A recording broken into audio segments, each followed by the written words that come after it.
Today is May 24th, 2018, and we are here with Alex Goldfayn, the author of this book that I'm holding in my hand, the author of Selling Boldly. Beautiful. This is not Alex's first book, but this is the first book of which we are incredibly enamored here, being Positive Psychology News Daily. As you may see if you've already read the book or if you've seen the book on Amazon, that right below the subtitle of the book specifically says, applying the new science of positive psychology to dramatically increase your confidence, happiness, and sales. So we are delighted to have you with us here, Alex. Hello. Thank you for having me. I'm really glad to be here.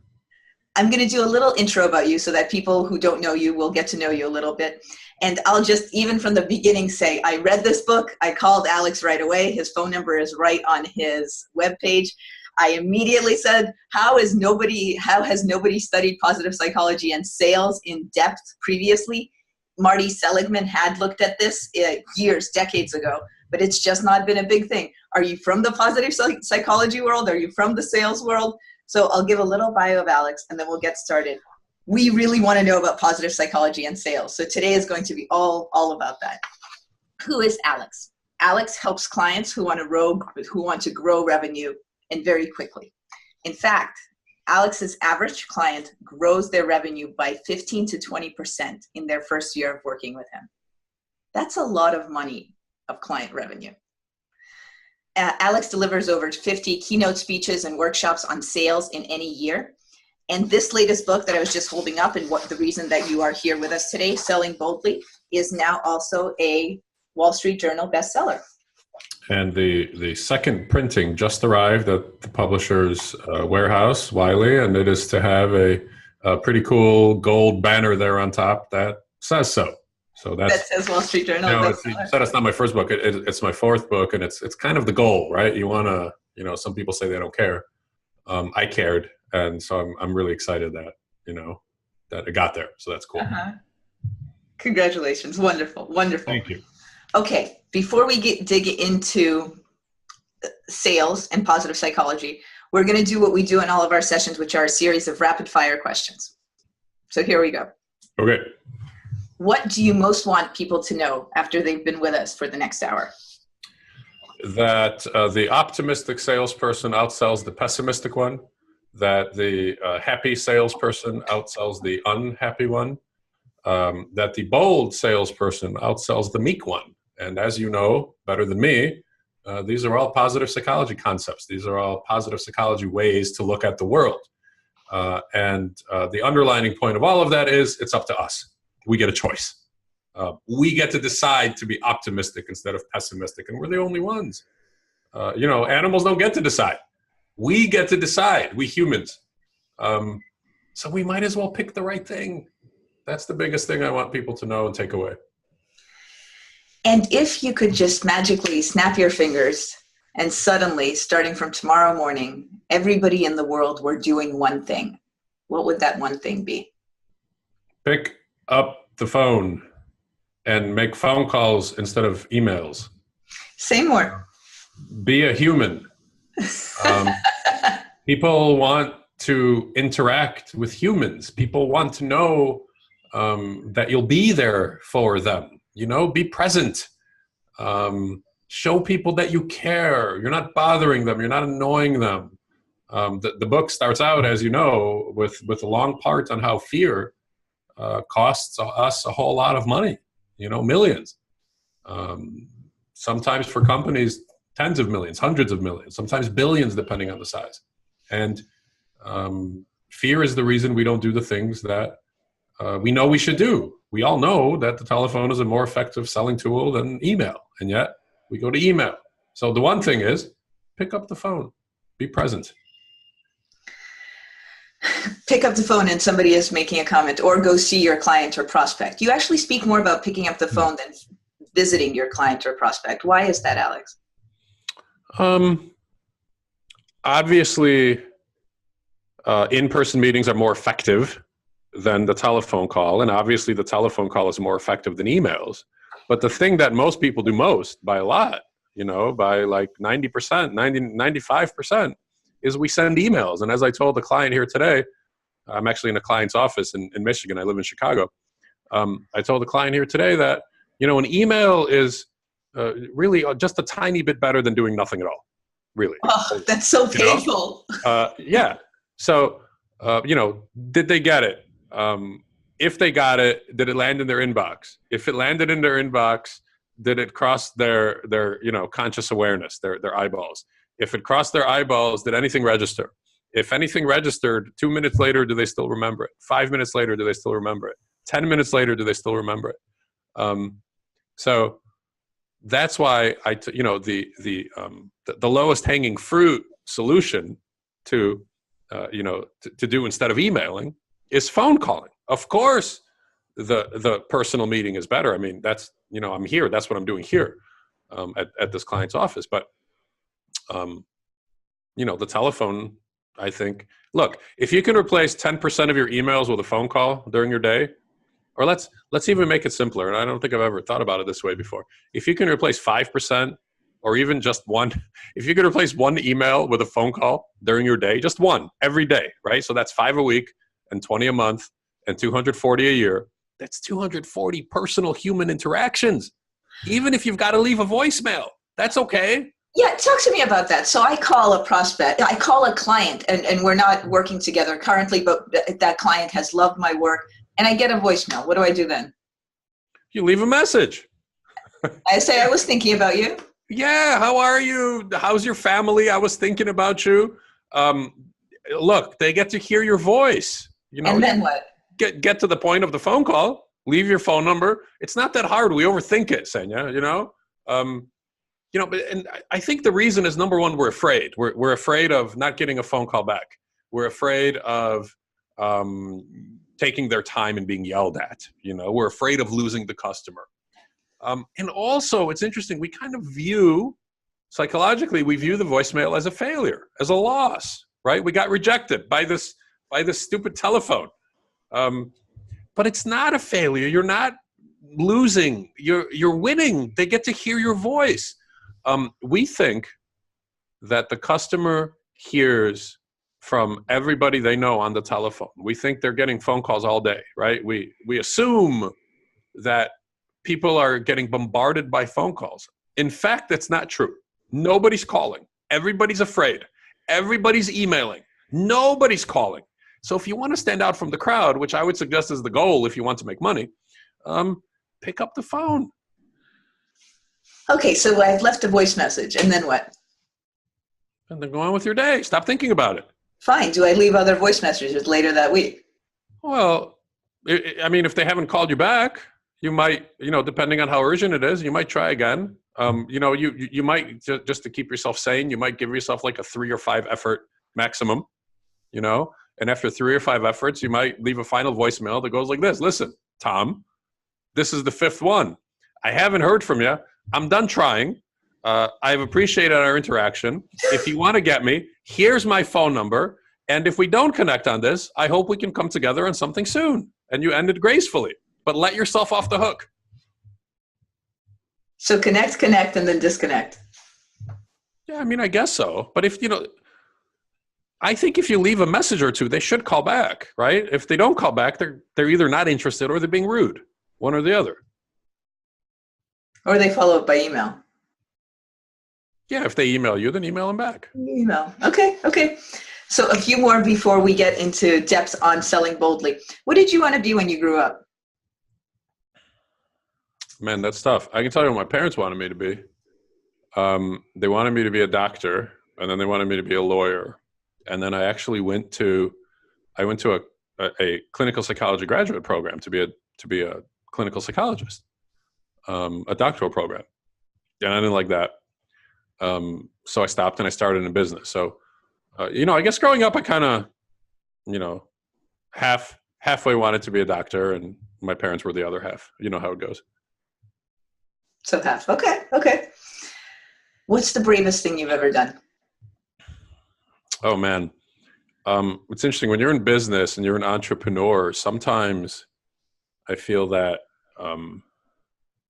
just persevering through incredible defeat, which is a part of our work. If anybody sells anything that's watching, we get told no most of the time, right? Sometimes the bravest thing that I do, and I know you asked me what's the bravest thing I've ever done, but it's probably a collection of these moments, is persevering and continuing to do the right thing that you know is the right thing to keep doing, i.e., picking up the phone and communicating. Even when it's not working, even when it's not paying, even when your damn book's been rejected 50 times, you keep pitching it because you know it's the right thing to do. And you have to know deep down, even before you've had it, by the time you have real success, you you have a history of being, positively reinforced, to use a behavioral psychology term, for your hard work, right? For doing the right thing. So you have this positive reinforcement history, this pattern. But if you haven't attained the measure of success that you're looking for yet, you don't have the positive reinforcement pattern or experience, and you don't necessarily know it's coming. So you have to believe that it's coming. And you have to do what you think is the most right thing you can possibly do to attain that success. And those little bitty actions and continuing to do them, because what's a phone call? What's a human interaction to try to attain your goal and your dream? It's a small thing. And so it's a snowflake, but it adds up into blizzards, and that's the bravest thing you can do, I think. Keep persevering. When every cell in your body wants to quit. Yeah. You wrote in your acknowledgments to your wife, Lisa, you wrote that on top of what she does, she supports you, and even more than once over your 20 years together, she's been more confident and secure about your work than you were. Yeah, and she feeds me on top of that. That's helpful. Yeah. Yeah, I mean, it's true, right? Before I got my business to where I wanted to be, before I had these books, and it's my fourth book, you have to fail a whole lot before you can get to that ultimate place you want to get to. So there have been entire years, that she believed in my stuff more than I believed in it, believed in me more than I believed in it. So for sure, if she didn't do that, I probably would have stopped. Yeah, it's important to know, because you're talking about this perseverance. It's a lot, not persevering once, but a lot. Yeah, it's a relentless perseverance that you need. It's long-term, constant, systematic, relentless perseverance. Once is not enough.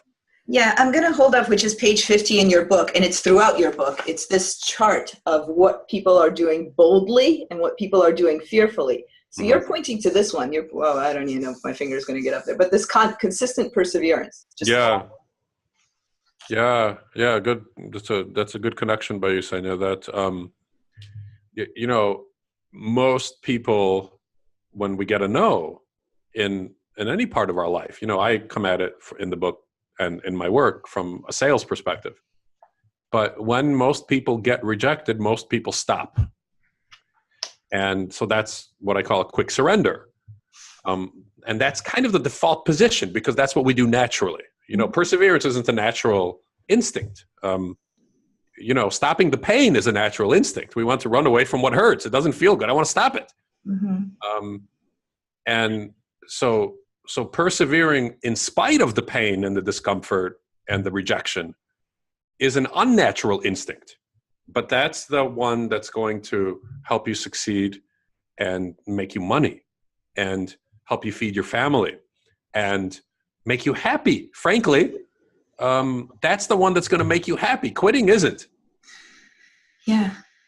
Let's go deep into the book itself. Of course, we're talking about selling boldly. We've got about 60 attendees here on the webinar. Alex, why did you want to write this book? Because I work with people who sell. I work with owners who sell, owners of companies. I work with heads of sales forces. I work with salespeople.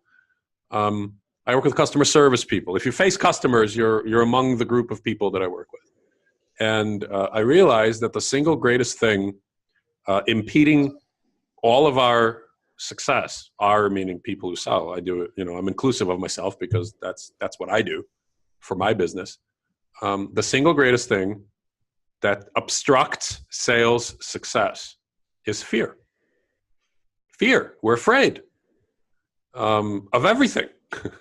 and it happens automatically, like we're not even aware that it's happening. Mm-hmm. So I deal with that fear for my clients. And the way that I deal with it is I show them how happy their customers are with them. And that's detailed in the book. Because we spend our days talking to people who tend to be unhappy or have a problem or are complaining about something. That's who calls, right? Nobody calls and says, hey, great job. That was awesome. Can I pay you more? Right? We don't get those phone calls. They don't come. So I wrote the book because I wanted to help people beyond the ones that I work with personally, to deal with the fear, to eliminate the fear, and more than that, to inoculate themselves against the fear. It's a fear immunity shot. Talking to Your book is a fear immunity shot. Well, the book is, and I think more like practically, I think the act of talking to happy customers is a fear immunity shot, which is detailed in the book. Yeah. Yeah. And when I picked it up, because my background is positive psychology, I loved the positive psychology angle of that. Like, yes, focus on your strengths and your whole, you spell it out in your first page of the book. You say, look, what you're going to get from this book, if you don't read any further, here's the bottom line. You know what to do. Go talk to those people who already love you. Yeah. Go talk to them.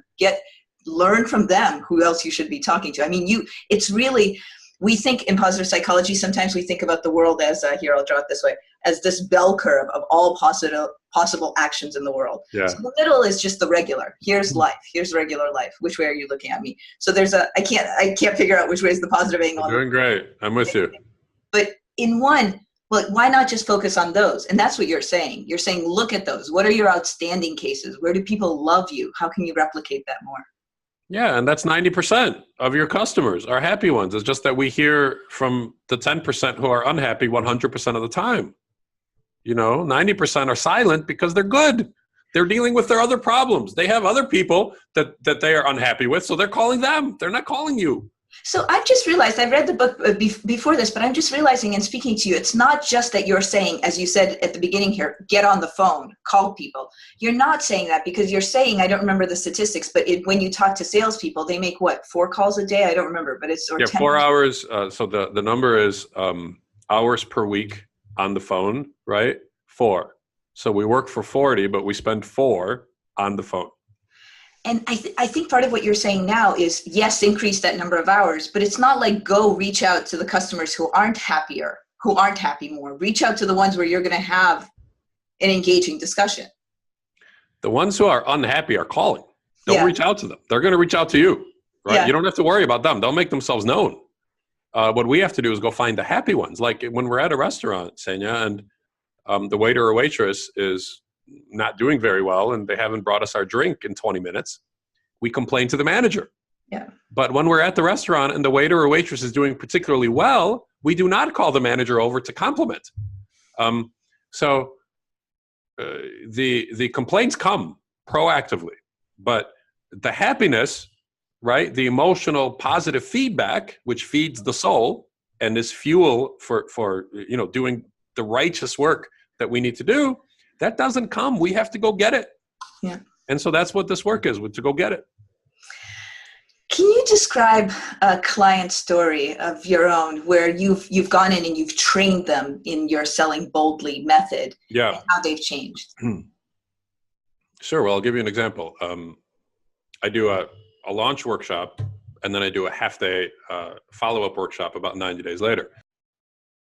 Excuse me. One thing I did after my client lunch here is I didn't bring in a bottle of water. So I'm dealing. So in the follow-up workshop, a salesperson stands up and says, I had this customer who I really wasn't connecting with. And I tried in all different ways, but we weren't connecting. And he said, I asked Alex, this is to his group of colleagues and peers. He said, I asked Alex, what should I do? And I told the guy, and I remember this phone call, I told him, call her. And he said, what? I said, call her. So what should I say? I said, just say hello and see how she's doing and ask about her family and just talk. I said, okay, I'll go do it. And to his credit, he did it. And he's telling the story. And I said, how'd it go? He said, I called her up and said, hi, Jennifer, it's Tom. And she said, what do you want? And he said, I don't want anything. How you doing? And she said, what do you need? And he said, I don't need anything. I was thinking about you. And she said, really? He goes, yeah, how's your family? And she said, nobody's ever called me like this before. And I said, how long did you talk? He said, 20 minutes. We had a great conversation. I said, did she buy? He said, no, not on that phone call. I said, when did she buy? How long did it take? He said, 2 weeks. 2 weeks later, she called him back. She gave him 120 more sites, which means pieces of business in that world. And to his credit, he didn't even bring up business. He just called her. And she said, nobody's ever called me like this before. That's a big deal.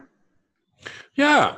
It's, you know, we're not bothering them when we call. We're showing them that we care. Yeah. Yeah, we care about them as humans. Yeah. As you were telling us about that story, could you also mention that the story of your client that's in the book where a note ended up, a handwritten note ended up on the seat? Yeah, go ahead.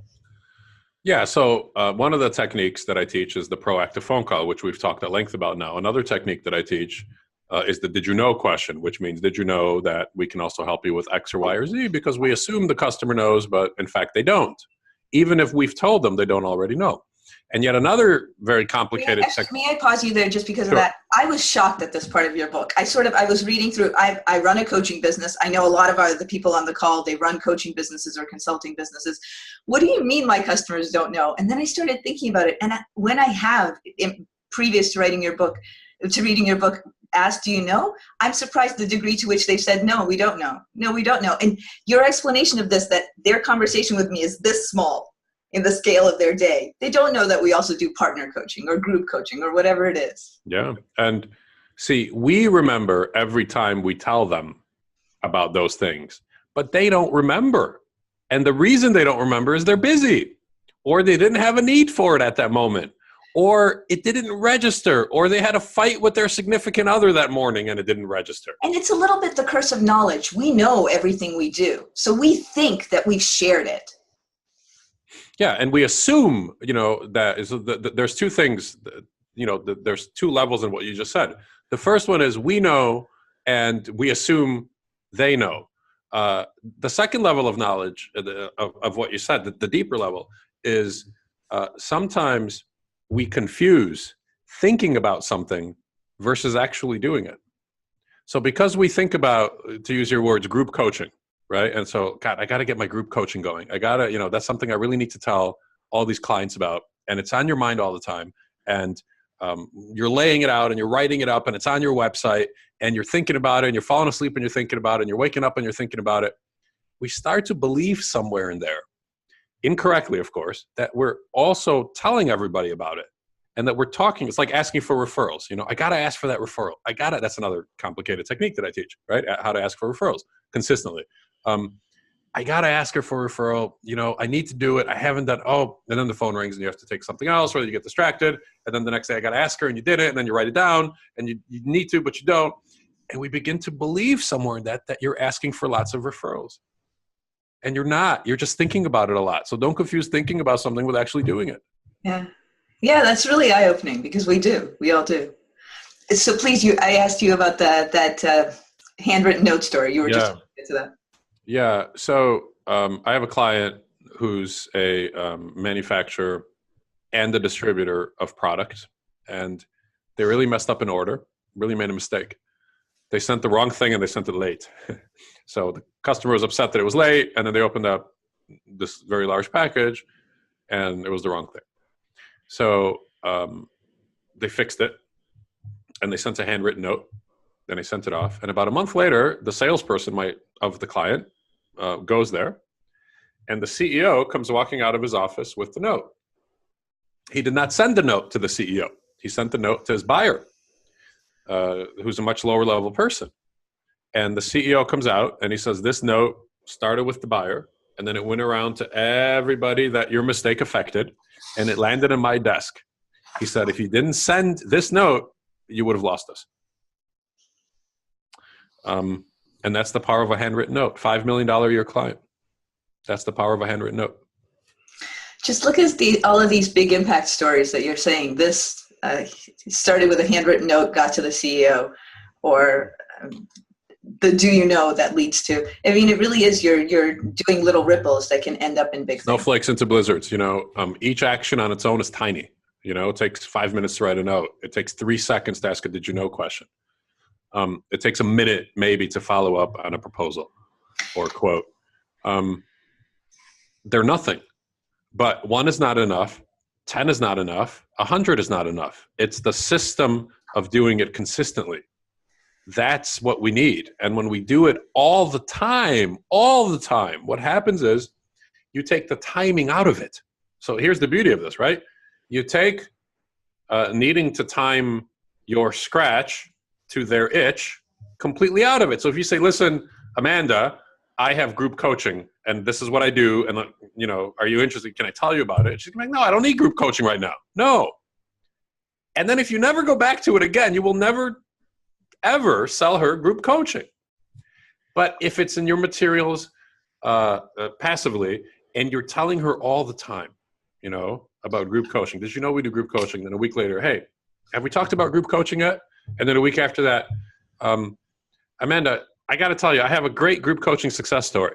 And so you're constantly doing this. You take the timing out of it and you take a back scratcher that says Senya and you put it on her desk.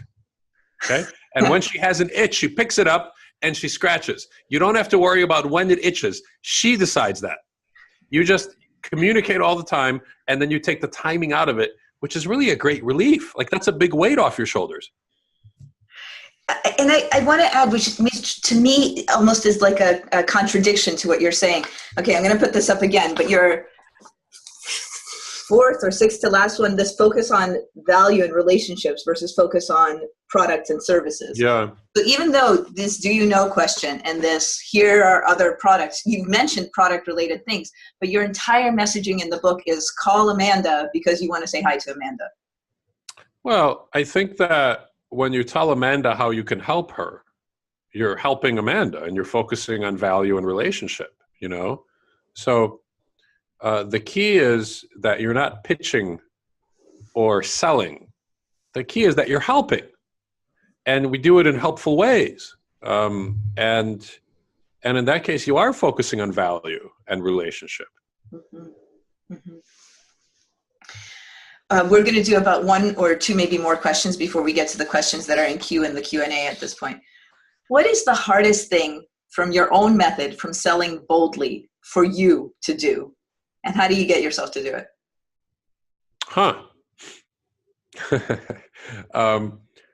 That's a good question. So, I don't want this to feel like a cop-out because this really is a hard thing for me to do. Having dinner with clients and prospects is just not like I have a hard time with that, and I don't know if this is what you were looking for or not. And what's hard about it for you? And what do you do to get I will have drinks with you all day long, but to sit and have dinner and the formality of it, and the slowness of it, it's I don't do it very much. But at 4:00, if you want to get together and, talk about whatever you want to talk about and have 2 drinks, I'm there. I don't golf. So like drinking is my golf. So that's what I like. I don't know if this is where you want it to go, but there it is. And if you do feel that you need to do it, what do you do to get yourself to do it? And I ask that because some of these things in your book, they seem small, but they're hard to get yourself to do. So I wonder, what do you do to get yourself to do something like that? I think you have to break things down into, if we kind of zoom back out into work stuff, into practical things from dinner. I think you need to put things in front of yourself that you're avoiding. So if it's hard, you're probably avoiding it. And I think the key to doing things is to put them into your consciousness, like on a sheet of paper that's in front of you, not on a task manager that's buried behind 10 other windows. Mm-hmm. I tell salespeople all the time, look, a name and a number in a CRM won't make you $1. There's no money in that. Calling that person on the phone, that's what makes the money. having a great list of things to do on some task manager on the cloud won't make you $1.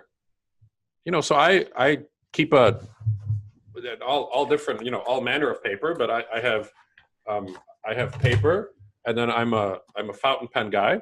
So I have it's a hobby of mine, actually. I can't remember if I talk about it in the book. You do write about it in the book. Your handwritten notes are in fact. Yeah, and so for me, I like making my lists, and even like my list of names. If I'd show you one, but then you see all the names, they'd probably be mad about that.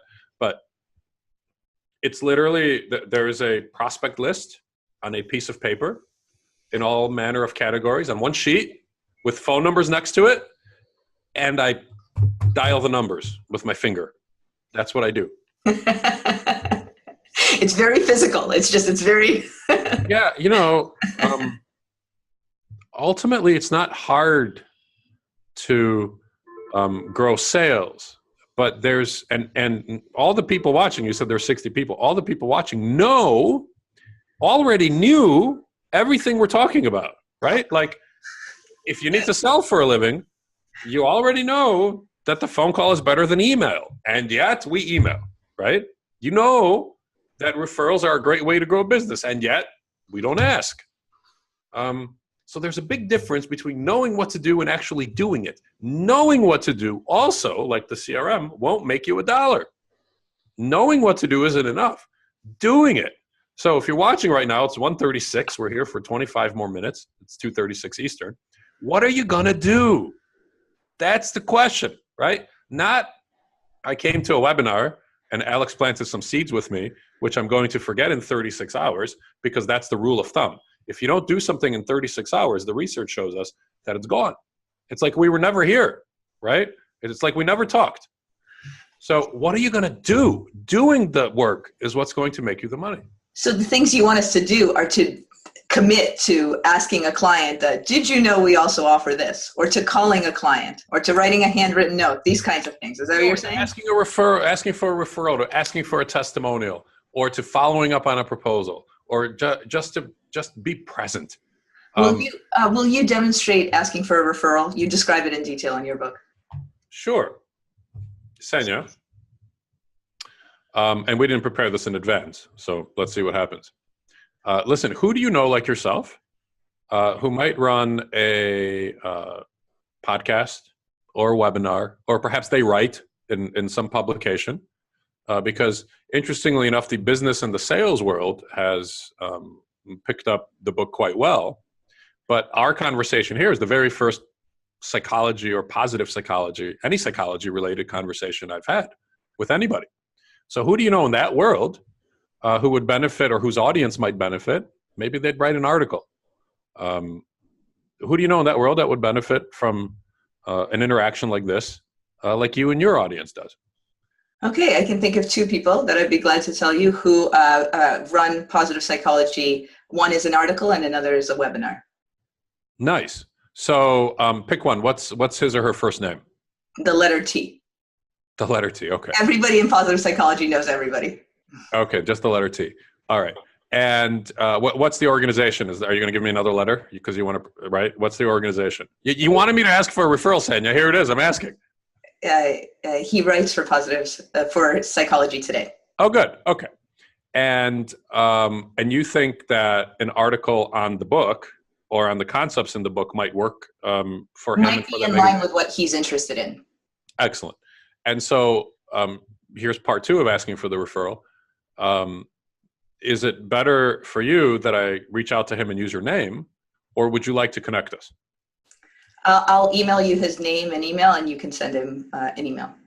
Okay, so you're not gonna send the email. I'm gonna send the email, but you'll email me his name.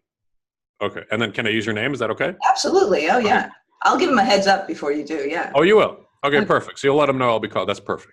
So then the last question is, I know you're busy and I know you run a coaching program. When do you think you might get to it so that I'm not bothering you and so that I can know? I can email him today and I'll let you know by the end of the week. He usually replies really fast if this is something that's useful. Beautiful. So end of the week is tomorrow. Yeah. Right?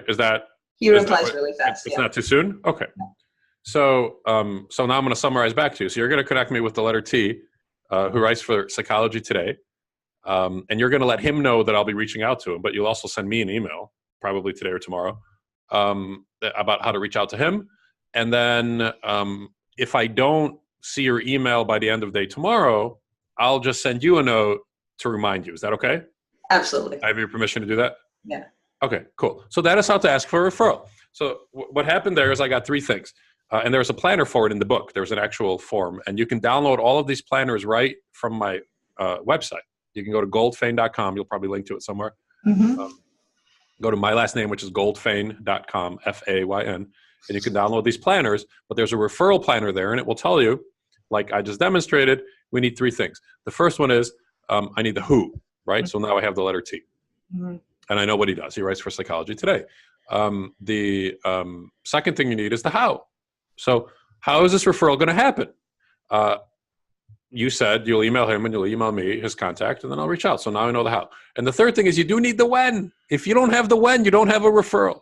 You know, otherwise it's just hanging out there in the ether somewhere, and I don't know what to do next. I need to know what and when and how. So now really, it's not me that has the deadline. It's you that has the deadline, isn't it, Sanya? Right? Yeah. So, and I'm okay with it. And I've been okay with it throughout your whole asking me process. And I'm really glad you demonstrated it. Well, it was very, I thought it was very, it's gentle. Like none of that, was any of that uncomfortable for you? No. No, because I can always choose to answer. I could have told you I can't get to it for another 2 weeks because I have a book deadline or something. Totally. Yeah, you're exactly right. Yeah. I mean, I asked you questions and you answer them. And then we're going to do what you wanted to do. So people, if we zoom out now from the demonstration and just talk about referrals for a minute. People love giving referrals. People love to give referrals. Have you ever stood in a social setting with I don't know, a drink, or you're just in a group of friends and somebody says, does anybody have a good chiropractor? Or does anybody have a dentist that can clean my teeth without poking me and making me bleed? What do the other 3 people do when somebody asks for a recommendation like that? What happens? Mm-hmm. Well, they trip over themselves, right? They argue with each other. They pull out their phones and they say, let me shoot you the contact. And then the other person says, no, you got to use my guy. My guy's better because of this. And they fight with each other. They need you to use their guy. People love giving referrals. Okay. But why? Why do they love to give referrals? What do you think? Why do people enjoy giving a referral? Because it shows a little bit about them, that they're in the know. They know they can connect you with something valuable. Yes, I made a good decision, and now you can too, right? So ego is a part of that. Yeah, and one person writes in our comments, it makes them a hero. I think that's it makes them look good. So ego. And those are both very correct. And more simply, people just like to help their friends. Yeah. You know, if you've got a good chiropractor and I've got a bad back and we're buddies, you want me to go to your guy to fix my back, right? I mean, that's how hard this is. That's how complicated it is. So people love giving referrals. It's just that we don't ask. And so the point here, one of the big keys I want you all to take away from this is the discomfort with almost all of this is not the customers, it's ours. It's our discomfort. It's our fear. That's, God, what if I ask them for a referral and they don't give me one? What if they don't like me as much as I think they do? What if they reject me? What if they get mad at me? What if they go away as a client if I ask them for a referral? Well, none of that crap is going to happen. If you've done good work, they're going to be happy to help you.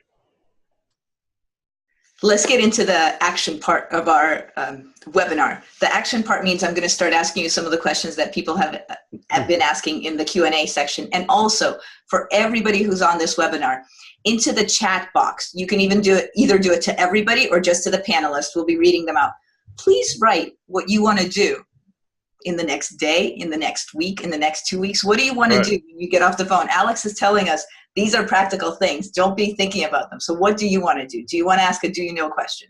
Do you want to ask for a referral in this way that Alex just demonstrated? What else? A handwritten note. What else in your book? Follow up on a proposal. A did you know question. One thing we haven't talked about yet is a reverse did you know question. A reverse did you know question is this very complicated technique. What else do you need? What else are you working on that I might be able to help you with? Or if you have the courage for it, what else are you buying elsewhere from others, from my competition that I can help you with? I would like to help you with those things. Yeah. You know, if we ask people for things, they will actually tell us the answer.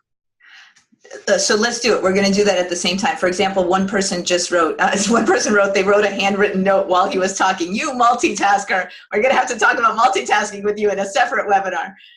But separately, one person just wrote to us, panelists, love the handwritten note. So you, the person who just wrote, love who do you want to write a handwritten note to? Just put their initial, like I was saying, an initial. I really mean it. Let's make this an interactive webinar. As I'm asking the next question, start telling us, what are you going to do? For example, one person says, I want to increase my phone calls. I think Alex is asking you, who are you going to call? I'm going to call A. I'm going to call B. Yeah. Tomorrow I'm going to call this person. So tell us that. Okay, question for you. Alex, can you describe if there are different tactics for selling consulting than for selling products? The answer is not really, because humans are humans. And we just, as buyers, as customers, we just want to know that you're not going to let us down, you, the consultant, that you're not going to screw us up, that you're not going to get me fired. I'm the buyer. Working with you is not going to get me fired. Just as we have fears as salespeople of rejection, of failure, of losing the customer, our buyers also have great fears. They're just a little different than ours, but they deal with the same intensity of fear. So the buyer's fears are losing their job because of you, being yelled at by their customer because of you, and just being made to look bad, right? You damaging their reputation and standing in the business. People don't want to make a mistake. And so that fear for them is just as powerful as our fear for us. So humans are humans. Consulting or products, right? Did you know I have this product? Did you know I can do group coaching? It doesn't matter. And I sell consulting, right? I run a large practice solo, and I do all of these things we're talking about. Cool. Next question. How much of this is a result of the 21st century and technology? One of our viewers is asking, were salespeople doing this in the 1950s and the 1960s?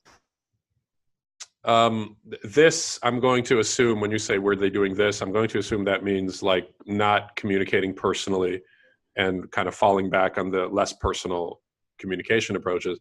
I mean, I wasn't around, but I'm going to take a shot at it because I work with a lot of people that were. I think that not that long ago, all we had was the phone. And so that's what we used. And there was no other choice. We had a phone in a car, and we didn't have GPS. We just had a phone in a car, right? And when we were in the car, there was no phone, unlike now. You know, so I'm going to go home from here. I've got a 3.5-hour drive back home. I'm going to be on the phone the whole way. So that wouldn't have been possible in the 50s or even the 80s. So I think the answer is, for a little while there, email was pretty effective, but it was a really fleeting moment. You know, it was like a year maybe, or maybe even less than a year. And then for 10 years, everybody flocked to it, 15 years. And now we go there because it's a less personal rejection. It's a less intimate rejection by email. I've sent my email. I've succeeded. You haven't. You've done nothing. You haven't succeeded. You've just sent an email. So when I'm on the phone and I get rejected, it's into my ear. It's personal. But by email, you know, chances are if they're rejecting me, they're not even going to reply. So I'm not even going to experience that rejection. And so I think it's a mix of other less threatening technologies that are available now that weren't available then. It's a good question. Yeah. Okay, before we turn to the next question, reading off some of the things that people are saying. People are saying, I'm going to call this person, I'm going to call that person, I'm going to make 2 phone calls today to prospective clients that I've been thinking about for weeks. That resonates with me. Somebody is saying, I'm going to call my happy customers and find why they like to do business with us. Good. Use this info to increase sales to existing customers. What else are people saying? Oh, somebody asked the question right in that chat box. Alex, when you make 40 or 50 contacts a day, how do you remember who's who when you get your calls back? I don't make 40 or 50 contacts a day. I think even most product people that I deal with, who are among the most successful, on the planet don't make 40 or 50 contacts a day. So I think the bigger feedback is you don't need 40 or 50 contacts a day. You need just a few quality ones a day. And remember, I want to be clear here. When I say pick up the phone, I'm not saying cold call. I mean, do it if you must. If you literally have no other choice, cold call. But I'm talking about calling friendlies. People that people that know you, people that you've talked to, people you might not have talked to in 6 months or more, or a year, but they know who you are. So you don't need 40 or 50 concerns me. That's part A. Part B is the way to keep track of them is you keep a list and you keep some notes. So I use Evernote and then I use a piece of paper for the list, and the Evernote has my conversation details. I can go back years and see what I talked to somebody about. And so that's how. So just keep track. You keep track by keeping track. Very complicated, right? So relationships, you're building up relationships, not 40 to 50 random calls. You're calling people you know. I mean, I always think relationships are better. I think just as we don't like to receive cold calls, neither do our customers. Yeah. And it's a hard way to live. Now I'm assuming cold calls. Maybe the person didn't mean cold calls. I'm just guessing. Because if you call 40 or 50 people a day, you don't know thousands of people personally. So you're going to run out of people that you know pretty quick if you're calling 40 or 50 a day. Yeah, and if you remember what Malcolm Gladwell highlighted in one of his books, that the 150 number statistic, we remember, our brains are wired. We know 150 people like that. And we know more. We have more connected on our LinkedIn, but these are the ones that we could write down on a piece of paper. Yeah. Keep a really easy for me to say. Keep a very simple system. I was going to transpose the two words. So you want your system to be as basic and easy and straightforward as possible. I feel like a lot of people literally spend their time jumping around from one productivity system to another, and they spend more time learning the system and moving into the system and then leaving it and researching the next one and reading everybody's comments about them. As simple as possible. If a piece of paper can do it there. If Evernote can do it there. If you can get done in an Excel spreadsheet what Salesforce.com can do for you, do it on the spreadsheet. Okay. It will always, always work better. Simple, as we're hearing from Alex, simple. In our remaining 8 minutes, I'm going to ask 3 very big questions that are coming in. And at the same time, people, please start writing. This is something we do on our Positive Psychology News webinars. Please start writing into the chats, either to us or to all attendees. What is your takeaway from today? So you can start that process now. What is your one takeaway, the one big thing? Alex, this is something we believe. If someone writes down 5 things, they're not going to remember them afterwards. But what is your one thing that you're walking away from this conversation with Alex on this book, of course, on this book, Selling Boldly? Okay, and as we're talking about it and getting out of focus with putting the book in the picture, here are 2 big questions that came in. Somebody says he's in outside sales. How does he get the rest of the sales team and the management to embrace this shift in thinking? He can see that it will be much more powerful if the entire organization is on the same page. What do you think? You're totally right. It's a very difficult change to make from the position that this viewer is in. It's even a very difficult change for the sales manager to make, who oversees inside or outside and or both. This is change that needs to be made by the leadership of the business, whether it's the owner or the president or the CEO. It needs to be made like I'm here at this client. I work with the CEO or the owner. It's a very difficult change to make from your position. And I would suggest my answer to you is that from where you're at, so that you don't hit your head against the wall, you make it a personal change. I don't think you should try to make organizational change from inside sales. I don't think you'll be successful at it. Make it a personal change. So 2 things I'm hearing. One is potentially introduce your CEO to the system and also make a personal change. Yeah, get him a book. Yeah. Next question.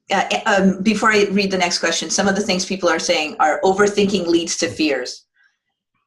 Fight the fear, be positive, and make the call. A takeaway is it's okay to leave voicemail, preferably with a good attitude and wishing good fortune for the recipient. Somebody else is taking away to ask their customers for referrals, for testimonials, and to ask the, do you know this question? And again, another one, overthinking leads to fear. Great. Okay. This is a question. This person sells products, hasn't bought the book, but has bought the Revenue Growth Habit book. Yeah. This person is being really specific, has read the first chapter so far, loves the positive psychology stuff in the first chapters. Here's the question. What are the steps you suggest to build a relationship with them when they know that all this person wants to do is to try to sell them? Who's I don't know if I follow who's selling who. How do you build a relationship when the customer Let's say knows? Tom wrote us this question and he's contacting Mary. Mary's the buyer. So Yeah. Tom says, how can I build a relationship when Mary thinks that all I want to do is sell her? That's your discomfort, once again. Mary wants to be helped by you, Tom. Mary's talking to you because she's interested in your value, right? She wants the products from you. The way you build a relationship is you go to Mary and you say, Mary, we have a customer similar to you, and her name is Sally. And here's what she has to say about working with us. She actually said that working with us saves her time and that we're always available for her, and that we're always on time, and we fix the problem if ever there is one. Now, I would like to help you this way. So when do you want to talk about that? Now for 5 minutes, or should we schedule something for Thursday? Like that. So don't assume that Mary's thinking about you selling her. Assume that Mary is interested in your help, and in fact that she needs your help. See? And that decision is totally up to you. We're circling back around to the beginning now. We get to decide. You get to decide, right? Mary wants and needs my help, or I'm bothering the heck out of Mary. Mm-hmm. And if making money is the goal, you might as well choose the right mindset. You might as well pick the one that's going to be helpful for you. A last question and another couple of comments. Oh, I'm sorry. The additional person says, Mary says she doesn't need our products. She's happy with our competitors. She doesn't want to give me time. They qualified. Okay, so if they don't want to give you time and she's happy with the other person's products, you have to go to her and tell her why people like her are working with you. So you have to do not the product, because it sounds to me like the product is a commodity and they can buy it anywhere, which is most products. No offense to all of you product people. You have to tell her the stories of her happy peers who have worked with you, Tom. So that is what to do. Tell her testimonials of your happy colleagues. Alex, you dedicate the book to your children and you say that they teach you to live boldly and fearlessly every day. How? Yeah. What do they do and what are you learning? Well, I have 8-year-old twins. I have a boy and a girl. They're about to be 9. And kids don't experience a lot of fear. You know, it's fascinating to watch, especially as I worked on this and wrote it. And I work with clients all the time on this stuff. They don't worry very much. They don't overthink things. They just do stuff. And the way to improve and the way to sell more is to do stuff rather than worry and overthink. And so they see it, they decide to do it, and then they go and do it. And that's pretty cool. And it's easier. And it's a lot more successful. And so that's how. Thank you so much, Alex. This has been a super webinar. Well, one of the people on the webinar is saying, this has been the most affirming 50 minutes I have spent. So thank you very much. I appreciate that. Thank you. Good. We're still getting in comments, which are thinking doesn't make money, doing makes money. We'll keep getting in the comments. We'll share the comments back with you. And I'm going to follow up before Friday with you because remember, we made a commitment in the middle of this call. That's right. And I also remember 2 people that you thought of, not just one. We only talked about one. That's true. Isn't that true? Yeah. Like a steel trap. If you say there's referrals, I'll never forget. Thank you so much. Have loved speaking with you today. Thank you for having me. And thanks to everybody for tuning in and joining us. I really appreciate all of your time. Thank you, guys. Thank you. All the best.